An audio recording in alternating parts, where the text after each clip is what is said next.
ॐ तव कथामृतं तप्तजीवनं कविभिरीडितं कल्मषापहं श्रवणमङ्गलं श्रीमदाततं भुवि गृह्णन्ति ये भूरिदा जनाः। आइए वचनामृत के इस चिंतन को आगे बढ़ाते हैं। 5 अगस्त 1882 अध्याय या परिच्छेद नंबर 7 और हम विद्यासागर का वर्णन पढ़ चुके हैं। वचनामृत में यहाँ महेंद्र नाथ गुप्त जी ने बड़े विस्तार से विद्यासागर के व्यक्तिमत्व को हमारे सामने प्रस्तुत किया है। विद्यासागर का और उनके व्यक्तिमत्व का वर्णन करते हुए विद्यासागर के व्यक्तिमत्व में जो 5 विशेष गुण उनको नज़र आए वह हमारे सामने उन्होंने प्रस्तुत किए हैं। जहाँ विद्यानुराग, सब जीवों पर दया, स्वाधीनता प्रीति, लोगों की निंदा स्तुति की परवाह नहीं करना और 5वां गुण मातृभक्ति तथा मानसिक बल। मैं फिर से दोहरा देता हूँ। विद्यानुराग यह पहला गुण, सब जीवों पर दया यह द्वितीय गुण, स्वाधीनता प्रीति यह तीसरा गुण, लोगों की निंदा स्तुति की परवाह नहीं करना यह चौथा गुण और मातृभक्ति तथा मानसिक बल यह 5वां गुण। वैसे देखा जाए तो मातृभक्ति और मानसिक बल यह हम अलग भी कर सकते हैं और उस दृष्टि से अगर देखें तो 6 गुण बोल सकते हैं। तो एक सर्वसामान्य जीव को, मनुष्य को एक यशस्वी और प्रतिष्ठा प्राप्त करते हुए समाज में एक अच्छा जीवन यापन करने की दृष्टि से, एक अच्छा नागरिक बनने के दृष्टि से हर व्यक्ति ने अगर इन 5 गुणों को अपने जीवन में लाया या उसके आधार से अपना चरित्र बनाया, व्यक्तिमत्व बनाया, तो उसका जीवन निश्चित रूप से एक उन्नत स्वरूप में ही प्रस्तुत हो जाएगा। जिसको अगर हम सिंपल भाषा में अगर कहना है तो if we imbibe these 5 qualities in our personality and we live in this world, we will become an ideal citizen। अगर इन 5-6 गुणों को हम अपने जीवन में लाते हैं तो हम एक आदर्श नागरिक, एक आदर्श समाज के सदस्य निश्चित रूप से बन सकते हैं। जिसको अंग्रेज़ी में और एक शब्द है जो मुझे बहुत अच्छा लगता है, एनलाइटेंड सिटीज़न। ये जो एनलाइटेंड सिटीज़न है, एक आदर्श नागरिक, एक ऐसा नागरिक, एक ऐसा मनुष्य जो अपनी जिम्मेदारियां हर दृष्टि से जानता है।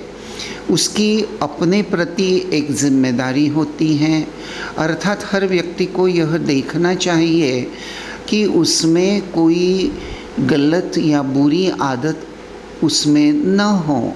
इस दृष्टि से अपने व्यक्तिमत्व में सद्गुणों का विकास बनाए रखना, उसकी तरफ नज़र देना, यह हर व्यक्ति का एक तरह से पर्सनल लेवल पर व्यक्तिगत कर्तव्य है। ऐसा अगर कहें तो गलत नहीं होगा,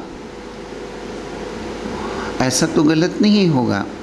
और दूसरी बात, उसी के साथ साथ समाज के प्रति हमारा व्यक्तिमत्व होता है, रिस्पॉन्सिबिलिटी होती है, जिम्मेदारी होती है। और तीसरी बात, राष्ट्र के प्रति भी हमारी जिम्मेदारी होती है। तो इस तरह से जैसे विद्यासागर के इन गुणों का वर्णन करने के पीछे महेंद्र नाथ गुप्त यह जरूर समझाना चाह रहे हैं हमें कि इस दृष्टि से विद्यासागर के समान अगर हम यह 6 गुण अपने जीवन में लाते हैं तो निश्चित रूप से हम आदर्श नागरिक बन जाएंगे। लेकिन मनुष्य जीवन की इति कर्तव्यता, अल्टीमेट गोल निश्चित रूप से यहाँ तक सीमित नहीं है। और यही भाव आगे चलकर हमको श्री रामकृष्ण देव के वाणी से समझ में आ जाएगा। वहाँ ठाकुर जो विचार व्यक्त करते हैं, तो आइए वचनामृत का थोड़ा सा आगे का परिच्छेद हम पढ़ते हैं। विद्यासागर के साथ श्री रामकृष्ण का वार्तालाप। श्री रामकृष्ण भावाविष्ट हो रहे हैं और थोड़ी देर के लिए उसी दशा में खड़े हैं। भाव संभालने के लिए बीच बीच में कहते हैं कि पानी पीऊँगा। इस बीच में घर के लड़के और आत्मीय बंधु भी आकर खड़े हो गए। श्री रामकृष्ण भावाविष्ट होकर बेंच पर बैठते हैं। एक 17-18 वर्ष का लड़का उस पर बैठा है। विद्यासागर के पास सहायता मांगने आया है। श्री रामकृष्ण भावाविष्ट हैं। ऋषि की अंतर्दृष्टि लड़के के सब मनोभाव ताड़ गई। आप कुछ सरक कर बैठे और भावावेश में कहने लगे, माँ, इस लड़के की संसार में बड़ी आसक्ति है और तुम्हारे अविद्या के संसार पर। यह अविद्या का लड़का है जो ब्रह्म विद्या के लिए व्याकुल नहीं है। केवल अर्थकारी विद्या का उपार्जन करना उसके लिए व्यर्थ है। कदाचित आप यही कह रहे हैं। तो एक छोटा सा परिच्छेद यहाँ विद्यासागर के साथ जो वार्तालाप का प्रारंभ हो रहा है, महेंद्र नाथ यहाँ ये जो वर्णन प्रस्तुत कर रहे हैं।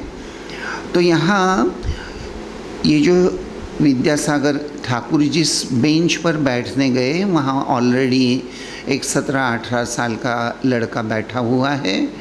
और श्री रामकृष्ण देव की जो अंतर्दृष्टि है, श्री रामकृष्ण देव के चरित्र में और यहाँ वचनामृत में भी वह भाव या वह बातें आएगी कि श्री रामकृष्ण देव बहुत बार ये बात कहा करते थे कि कोई व्यक्ति जब उनको मिलने आ जाता है तो उसको देखकर ही उसके अंतर मन में उसका भूत भविष्य वर्तमान सब कुछ श्री रामकृष्ण जान लेते हैं।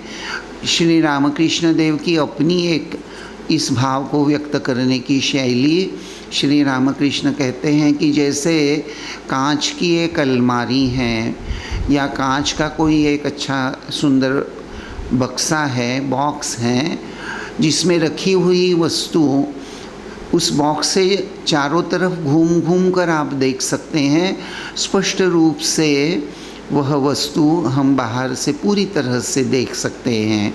तो ठाकुर इस छोटा सा दृष्टांत को प्रस्तुत करते हुए कहते हैं कि माँ मुझे दिखा देती है। ठाकुर की एक अपनी शैली थी। उनका अहंकार शून्य मन हमेशा इस बात को लेकर ही बात करता था। तो जैसे श्री रामकृष्ण देव ने उस 17-18 साल के यंग लड़के को देखा और यहाँ जो वर्णन है कि विद्यासागर के पास सहायता मांगने आया है। स्वाभाविक है कि एक 17-18 साल का युवक जो होता है उसका एक नया जीवन एक तरह से 17-18 साल की उम्र में चालू होता है। मानव जन्म की सर्वसाधारण जीव की तो यही कहानी है कि ये 17-18 साल की उम्र that is one of the important turning point in human life. मनुष्य के जीवन में, एक पुरुष के जीवन में, एक स्त्री के जीवन में ये जो 17-18 साल की ये जो उम्र होती है एक टर्निंग पॉइंट होता है। यहाँ से व्यक्ति का एक दूसरा जीवन चालू होता है, जीवन का एक नया अध्याय चालू होता है। बचपन छूट जाता है और यंग एज का प्रारंभ हो जाता है और इसी उम्र में बहुत कष्ट करके जीव को अपने भविष्य की दृष्टि से बनाना होता है।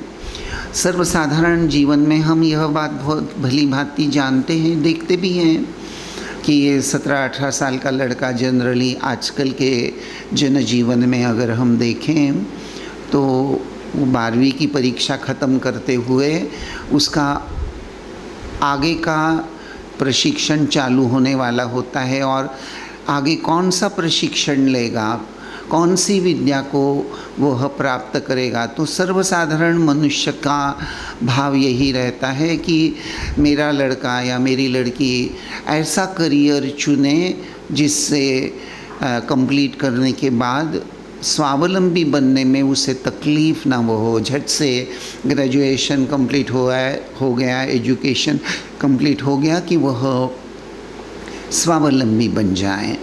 तो यह अर्थकारी विद्या, तो ठीक यह भाव यहाँ हम देखते हैं कि ठाकुर के पास बैठा हुआ यह 17-18 वर्ष का लड़का, ठाकुर जब यह भावावेश में बात कहते हैं कि माँ इस लड़के की संसार में बड़ी आसक्ति है और तुम्हारे अविद्या के संसार पर, यह अविद्या का लड़का है।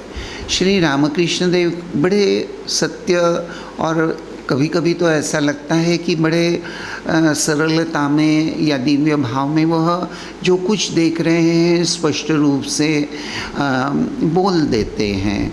तो यहाँ ये जो 2 शब्द आए हैं कि अविद्या के संसार पर, अर्थात अर्थकारी विद्या प्राप्त करना और एक तरह से मैं और मेरा शरीर और मेरे इंद्रियां और उनके आधार से विषय भोग और विषय भोग सुलभता से प्राप्त होने की दृष्टि से जीवन में अर्थ, ये जो सनातन धर्म में धर्म अर्थ काम मोक्ष, ये जो 4 पुरुषार्थ बताए गए हैं, वस्तुतः यहाँ ये जो चतुर्पुरुषार्थ में धर्म अर्थ काम मोक्ष, ये मोक्ष यह चतुर्थ पुरुषार्थ बताया गया है।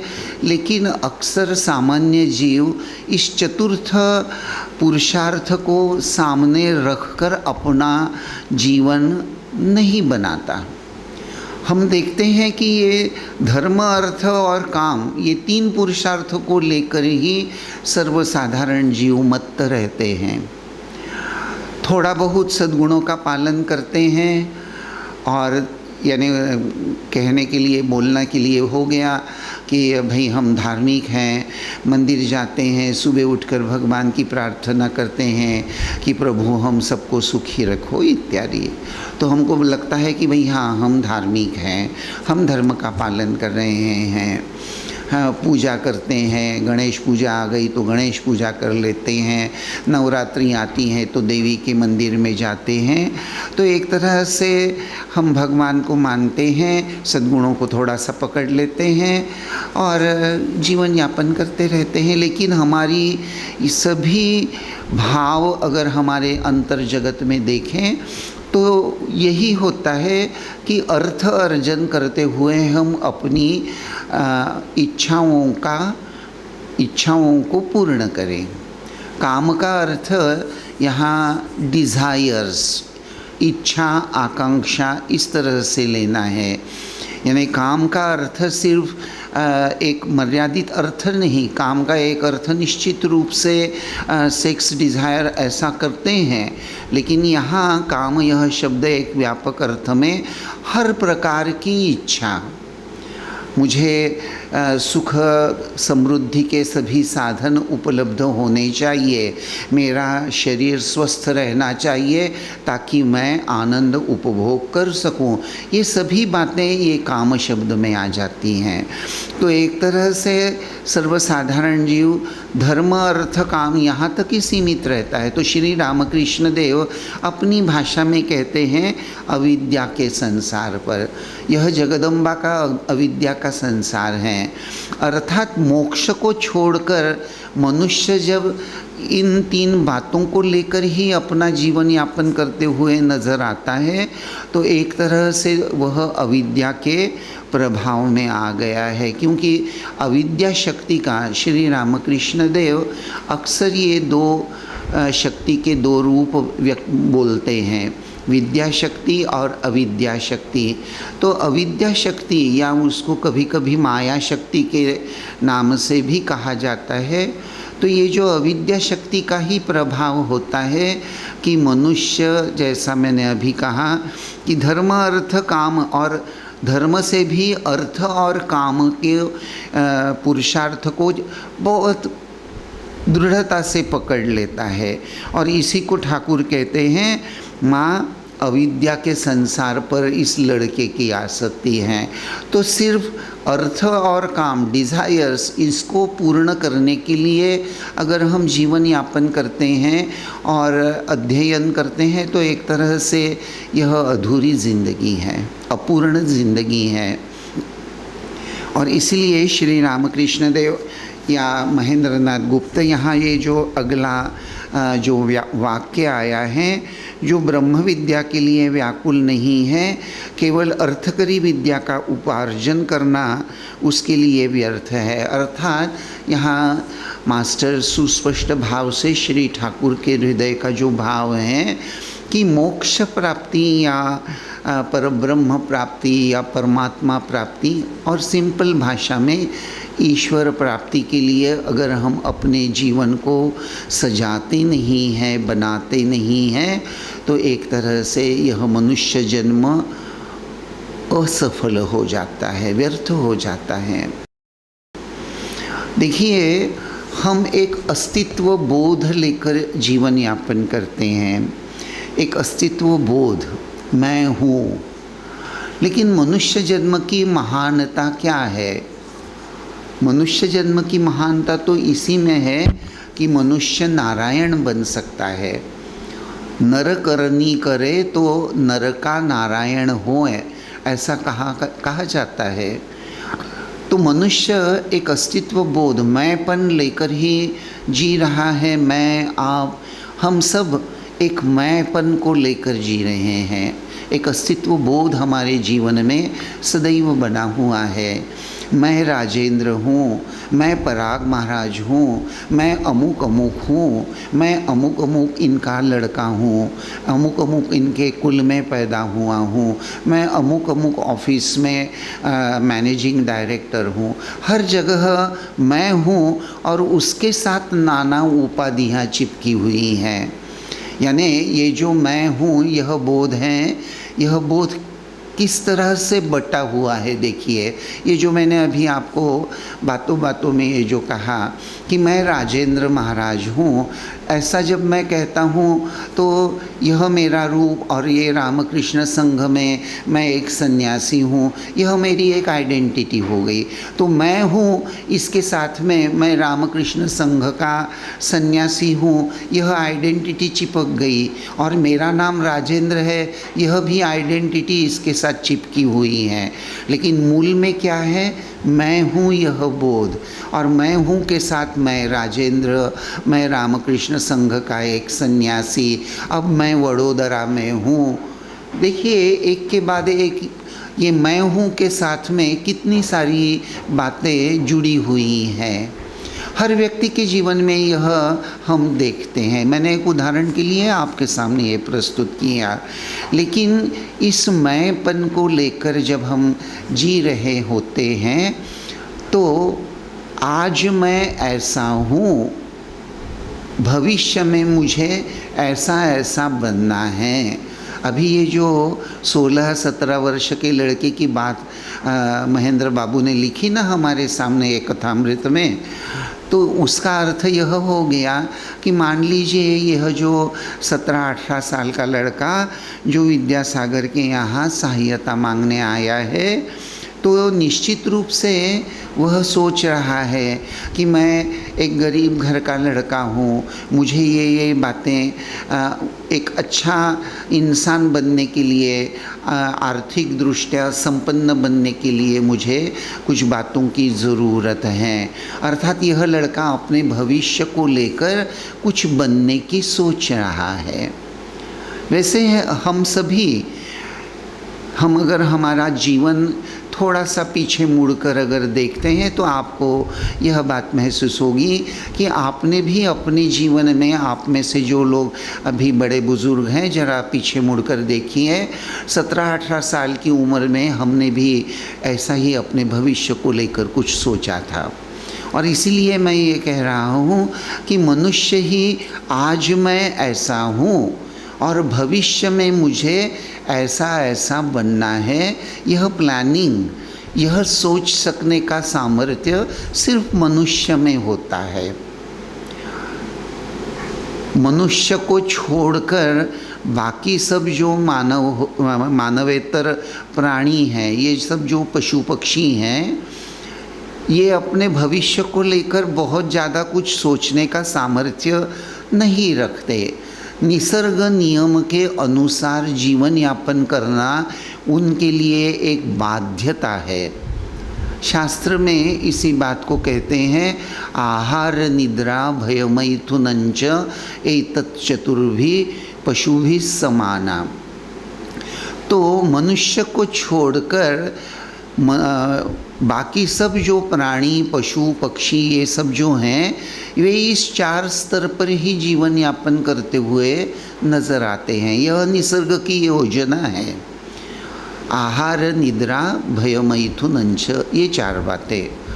लेकिन क्या मनुष्य में ये 4 बातें नहीं होती? तो जी हाँ, मनुष्य में भी ये 4 बातें होती हैं, लेकिन मनुष्य इससे आगे की सोचकर आगे कुछ बनने का प्लानिंग निश्चित रूप से करने का सामर्थ्य रखता है। और यही मनुष्य जन्म की महत्ता या महानता है। मनुष्य अगर सोचे तो भविष्य में मुझे ऐसा बनना है, ऐसा ध्येय लेकर अगर मनुष्य उसको वर्कआउट करने की दृष्टि से प्लानिंग करे, प्रयास करे, तो वह प्राप्त करना उसके लिए बहुत असंभव सा निश्चित नहीं है।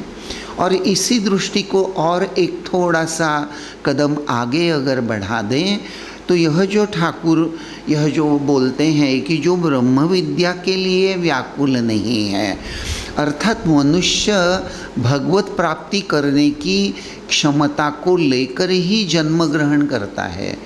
If man wants, either he can choose to live a worldly life, चयन करने का सामर्थ्य कि मैं एक समृद्ध पूर्ण जीवन जीऊँगा, I will lead a life of prosperity। यह अगर मनुष्य सोचे तो वह निश्चित रूप से उस प्रकार से अपने जीवन को बना सकता है। लेकिन उसी के साथ साथ मनुष्य में यह जो दूसरी क्षमता, मैं भगवत प्राप्ति करूँगा, और मनुष्य जन्म की सफलता उसी में है, और उस दृष्टि से मैं जो कुछ भी आवश्यक है करने के लिए तैयार हूँ, यह दृढ़ निश्चय मनुष्य ही कर सकता है और उस दृष्टि से अपने आप को उन्नत कर सकता है। तो यह क्षमता मनुष्य में होते हुए भी सर्वसाधारण मनुष्य अपनी इस क्षमता को पहचानता ही नहीं है।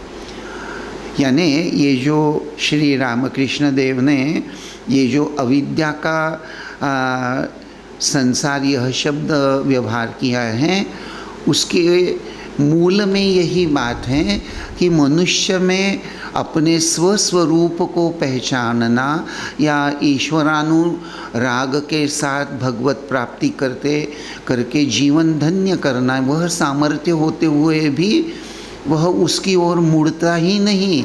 बस इस धर्म अर्थ काम और उसमें भी विशेषतः अर्थ और काम को प्राप्त करने में ही अपनी जीवन की सार्थकता मान बैठता है। यही अविद्या का संसार है। और इसलिए जिसमें यह भाव प्रबल होता है, श्री रामकृष्ण देव की भाषा में यह अविद्या का लड़का है। अगर हम बस इसी में अटक कर घूमते रहेंगे ना, तो श्री रामकृष्ण देव भी हमको अविद्या का लड़का या अविद्या की लड़की ऐसा ही कहेंगे। तो प्रश्न यह है, क्या हम अविद्या का लड़का बनना चाहते हैं या विद्या का? और इसीलिए आगे चलकर जो थोड़ी थोड़ी बातें आती हैं, विद्यासागर बड़े व्यग्र हो गए हैं ठाकुर की बात सुनकर, और फिर उन्होंने श्री श्री रामकृष्ण देव को कुछ मिठाई वगैरह ऑफ़र की हैं, और श्री रामकृष्ण मिठाई को खाकर बातचीत कर रहे हैं। और श्री रामकृष्ण और एक बात यहाँ ठीक एकदम विरुद्ध रूप में प्रस्तुत कर देते हैं। यानी विद्यासागर के वहाँ और एक लड़का बैठा हुआ होगा, श्री रामकृष्ण देव उसकी ओर लक्ष्य करते हुए जो कह रहे हैं, श्री रामकृष्ण एक भक्त लड़के के बारे में विद्यासागर से कह रहे हैं जो सामने ही बैठा है। श्री रामकृष्ण देव ने कहा, यह लड़का बड़ा अच्छा है और इसके भीतर सार हैं जैसे फल्गु नदी, ऊपर जो रेत है पर थोड़ा खोदने से ही भीतर पानी बहता दिखाई देता है। देखिए, ये जो बात मैं फिर से आपके सामने यह परिच्छेद थोड़ा सा फिर से पढ़कर सुनाता हूँ। आप मेरे एक्चुअल सामने तो नहीं हैं, एक तरह से वर्चुअली आप मेरे सामने हैं, फिर भी मैं आप मेरे सामने हैं ऐसा सोचकर आपको यह परिच्छेद फिर से पढ़कर सुनाता भी हूँ, और आपको सोचने के लिए एक प्रश्न भी पूछने वाला हूँ। विद्यासागर ने व्यग्र होकर किसी से पानी लाने को कहा और मास्टर से पूछा, कुछ मिठाई लाऊं, क्या ये खाएंगे? मास्टर ने कहा, जी हाँ, ले आइए। विद्यासागर जल्दी से भीतर जाकर कुछ मिठाइयाँ ले आए और कहा कि ये बर्दवान से आई हैं। श्री रामकृष्ण को कुछ खाने को दी गई। हाजरा भवनाथ ने भी कुछ पाई। जब मास्टर की बात आई तो विद्यासागर ने कहा, वह तो घर का ही लड़का है, उसके लिए चिंता नहीं। श्री रामकृष्ण एक भक्त लड़के के बारे में विद्यासागर से कह रहे हैं जो सामने ही बैठा था। आपने कहा, यह लड़का बड़ा अच्छा है और इसके भीतर सार हैं जैसे फल्गु नदी, ऊपर तो रेत है पर थोड़ा खोदने से ही भीतर पानी बहता दिखाई देता है। यहाँ मैं आपसे अब ये प्रश्न करता हूँ कि ये जो भक्त लड़का श्री रामकृष्ण एक भक्त लड़के के बारे में विद्यासागर से कह रहे हैं जो सामने ही बैठा था, यह कौन है? ये भक्त लड़का कौन हो सकता है? क्या आप अंदाज़ लगा सकते हैं? आशा करता हूँ आपने निश्चित रूप से पहचान लिया होगा कि यह भक्त लड़का कौन हो सकता है जिसके बारे में ठाकुर कहते हैं, यह लड़का बड़ा अच्छा है और इसके भीतर सार हैं। समझ गए आप? याद आ गया ये कौन हो सकता है? मोस्ट प्रॉबेबली देखिए, विद्यासागर का यह जो वाक्य है, जब मास्टर को शायद मिठाई देने की बात हो रही होगी, ठाकुर ने कहा इसको भी दे दीजिए, क्योंकि ठाकुर के साथ हाजरा भवनाथ जो आए हैं उनको तो मिठाई दी गई, और मास्टर भी तो ठाकुर के साथ ही आए हैं ना, मास्टर ही तो ठाकुर को विद्यासागर के पास ले आए हैं, तो मास्टर को भी मिठाई शायद ऑफ़र करने का अब प्रस्तुत हो रहा है। तो विद्यासागर बोल देते हैं, वह तो घर का ही लड़का है, उसके लिए चिंता नहीं। अर्थात सामने ही बैठे हुए मास्टर जिनका उल्लेख विद्यासागर घर का ही लड़का ऐसा करते हैं, और श्री रामकृष्ण देव कहते हैं यह लड़का बड़ा अच्छा है। तो ये जो भक्त लड़का जिसके बारे में ठाकुर बात कर रहे हैं वह और कोई नहीं, मोस्ट प्रॉबेबली महेंद्र नाथ गुप्त या मास्टर ही हैं, जिसको लेकर ठाकुर कह रहे हैं यह लड़का बड़ा अच्छा है और इसके भीतर सार हैं जैसे फल्गु नदी, ऊपर तो रेत हैं पर थोड़ा खोदने से ही भीतर पानी बहता दिखाई देता है। देखिए, अभी तक हमने 6 अध्याय का अध्ययन किया है, जहाँ महेंद्रनाथ गुप्त और श्री रामकृष्ण देव के साथ ये जो परस्पर संबंध बनता जा रहा है, उसको लेकर हम लोगों ने विस्तृत रूप से चिंतन किया है। और श्री रामकृष्ण देव जैसे यह कहते हैं, यह लड़का बड़ा अच्छा है, तो महेंद्रनाथ गुप्त को जैसे ठाकुर ने कांच के अलमारी में रखी हुई चीज़ जैसे ठाकुर देख लेते थे, तो उसी तरह मास्टर के अंतरंग हृदय को श्री रामकृष्ण देव ने भली भांति पहचान लिया है।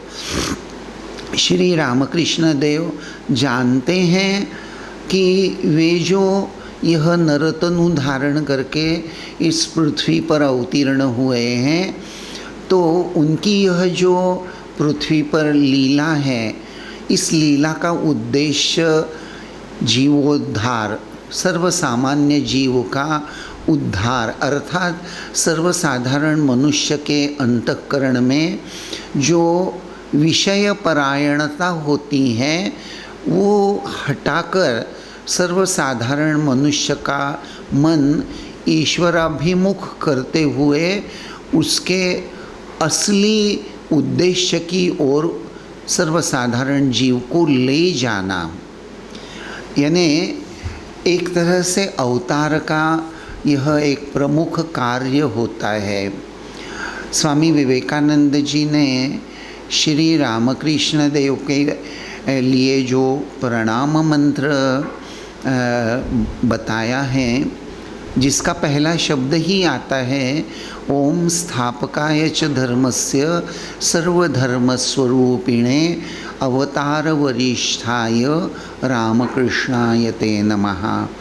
तो ओम स्थापकाय च धर्मस्य सर्वधर्मस्वरूपिणे, तो श्री रामकृष्ण देव ने कोई नया धर्म तो स्थापन नहीं किया, लेकिन स्वामी विवेकानंद श्री रामकृष्ण देव को स्थापकाय च धर्मस्य यह जो भाव, इस भाव को जो व्यक्त कर रहे हैं, उसका मूल भाव यही है कि श्री रामकृष्ण देव उनके संपर्क में आने वाले हर व्यक्ति के अंतःकरण में धर्म भाव जागृत करने का सामर्थ्य रखते हैं।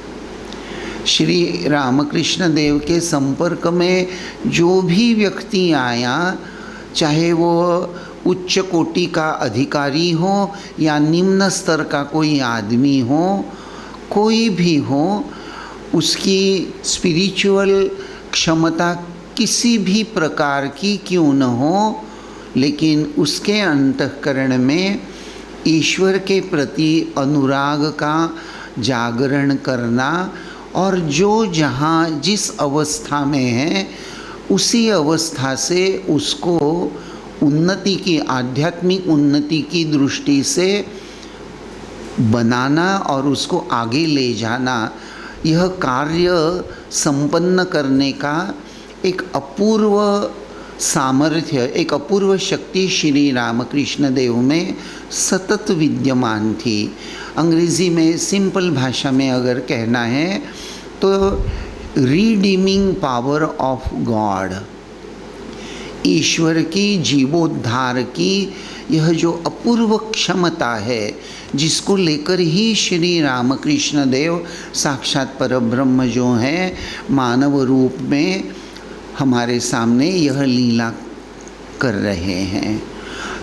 इसलिए ये जो बात मैं आपसे कह रहा था कि विद्यासागर के यहाँ भी श्री रामकृष्ण आए हैं और यहीं एक लड़का जो संपूर्ण रूप से सिर्फ अर्थ और अपने मन में जो कामनाएं वासना हैं उसकी पूर्ति करने के दृष्टि से ही अपने जीवन की ओर देख रहा है, उस लड़के को उद्देश्य करके श्री रामकृष्ण देव स्पष्ट रूप से बोल देते हैं कि भाई यह लड़का संसार को लेकर बड़ी ही आसक्ति लेकर जी रहा है, वह एक अविद्या का लड़का है। तो जैसे अविद्या का लड़का, तो विद्या का लड़का कौन है? अर्थात जिसके अंतःकरण में ईश्वर के प्रति अनुराग हैं, जो एक संयम को लेकर जीवन यापन करना चाहता है, एक सही विद्या प्राप्त करते हुए अर्थात आध्यात्मिक विद्या प्राप्त करते हुए आगे बढ़ना चाहता है। उपनिषदों में पराविद्या और अपराविद्या ऐसे दो विद्याओं का उल्लेख आता है। तो अपराविद्या जो होती हैं, तो यह अपराविद्या अभ्युदय से अर्थात मटेरियल प्रॉस्पेरिटी से संबंध रखती हैं, और पराविद्या जो हैं वह भगवत प्राप्ति या स्वस्वरूप प्राप्ति या आत्मज्ञान से संबंध रखती हैं। तो मनुष्य को एक्चुअली सत्यतः ये दोनों विद्याओं को प्राप्त करके अपना जीवन धन्य करना होता है। आध्यात्म प्रॉस्पेरिटी के, समृद्धि के विरुद्ध कभी भी नहीं होता। यह हमारी भारतीय संस्कृति ये कभी एकांगी नहीं थी। भारतीय संस्कृति में कभी भी समृद्धि को गलत ढंग से कभी नहीं देखा।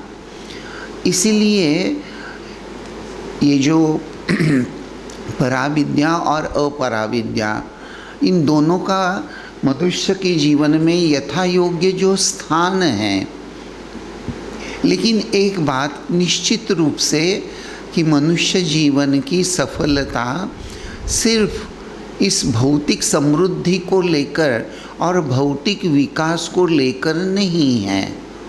उसके थोड़ा ऊपर उठकर आध्यात्मिक दृष्टि से अपने आप को उन्नत करना, और यह सामर्थ्य मनुष्य में ही विद्यमान है। इसलिए ये जो बात मैंने अभी आपको कही थी कि नर करनी करे तो नर का नारायण होए, ये जो बात आपके सामने मैंने रखी थी, श्री रामकृष्ण देव भी यही भाव यहाँ व्यक्त करना चाह रहे हैं कि वास्तविक मनुष्य में यह नारायण बनने का सामर्थ्य है।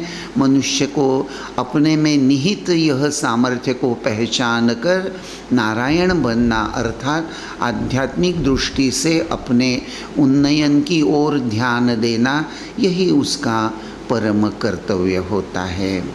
तो आज बस यहीं रुकते हैं। ओम शांति शांति शांति। हरि ओम तत्सत। श्री राम कृष्णार्पणमस्तु।